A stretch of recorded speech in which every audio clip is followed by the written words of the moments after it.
Quand on débute dans le monde du drone ou de la vidéo, généralement, il y a des termes qu'on ne connaît pas forcément.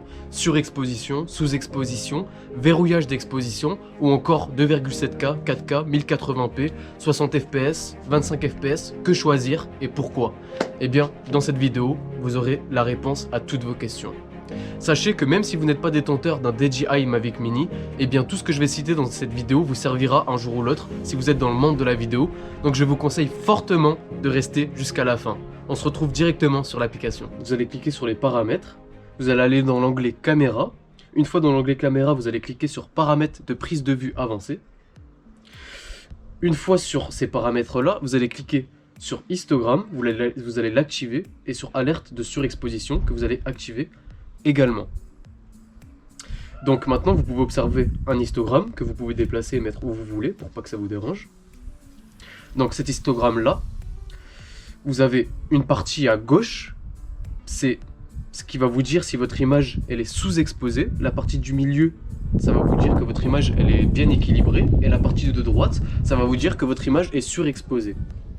Donc là on voit que mon image elle est pas très bien équilibrée. Pour qu'elle soit très bien équilibrée, il faut que le plus gros du diagramme soit au milieu. Donc par exemple maintenant si je bouge mon drone et que je regarde en haut, on voit que le diagramme il change. Le diagramme change. Donc là on voit que eh bien, le drone il va régler l'exposition automatiquement. Donc je vais me remettre comme ça. Et vous observez aussi des zébras. Les zébras, c'est les alertes de surexposition. Ça veut dire que là, on voit que le ciel, il est totalement surexposé. Et votre but, eh bien, ça va être de mixer l'histogramme et les alertes de surexposition.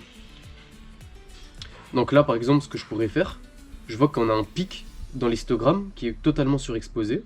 Donc ce que je pourrais faire, c'est appuyer sur EV et baisser l'exposition. On voit que j'ai plus les zébras, donc déjà là, mon image elle est beaucoup mieux. Et si je baisse encore un peu plus, on voit que là c'est encore mieux équilibré. Donc là, il faudrait que je filme comme ça. Et une fois que votre exposition elle est réglée, eh bien vous appuyez sur AE pour verrouiller votre exposition. C'est très important quand vous avez fait ces réglages là, de verrouiller l'exposition pour ne pas qu'il y ait de variation au fur et à mesure que vous filmez. Parce que si vous filmez et que vous changez eh bien, de paysage, que vous passez d'un paysage surexposé à sous-exposé ou vice versa, et bien votre drone va justement régler cette exposition automatiquement, ce qui va faire des variations de lumière qui seront irrattrapables en post-production et ce sera moche. Donc une fois que vous avez bien réglé votre exposition, et bien vous volez tranquillement et normalement votre image sera nettement améliorée. Maintenant, on va parler de la qualité vidéo. Sur le DJI Mavic Mini, vous pouvez la régler soit en 1080p, soit en 2,7K. Si vous voulez avoir la qualité maximum de vidéo, je vous conseille fortement de switcher en 2,7K et en 25 images par seconde, 25 fps. 25 fps, c'est la norme française pour des posts cinématographiques. Si vous êtes aux États-Unis, c'est plus 30 fps. Donc, restez toujours en 2,7K. Quand vous allez être dans votre logiciel de montage, moi c'est Adobe Premiere Pro, vous créez une séquence en 1080p et vous exportez votre vidéo en 1080p. Même si vous avez filmé en 2,7K, eh bien la vidéo sera nettement supérieure que si vous avez filmé en 1080p pour exporter en 1080p. L'avantage du 1080p, là, c'est parce que vous avez beaucoup d'FPS. Ainsi, si vous filmez en 1080p et en 50 fps, vous pourrez créer des ralentis. Comment?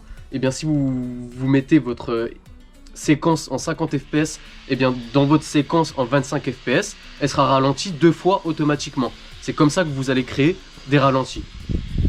Mais moi je vous conseille fortement, étant donné qu'un drone, eh bien ça va déjà assez lentement, même 50 km/h sur le Mavic Mini, quand vous êtes dans de grandes étendues, ça se voit pas. Le paysage est tellement vaste qu'on voit pas la relation de vitesse dans vos plans. Donc restez quand même en 2,7K. Et votre image sera nettement améliorée. Donc voilà, je récapitule, vous réglez l'exposition, vous verrouillez l'exposition, vous réglez la qualité d'image et croyez-moi que vos rushs eh bien, seront nettement améliorés. J'espère que cette vidéo vous aura servi. Je vais sortir une prochaine vidéo sur le DJI Mavic Mini pour parler de l'organisation d'un pilote de drone, les applications qui vous serviront, etc.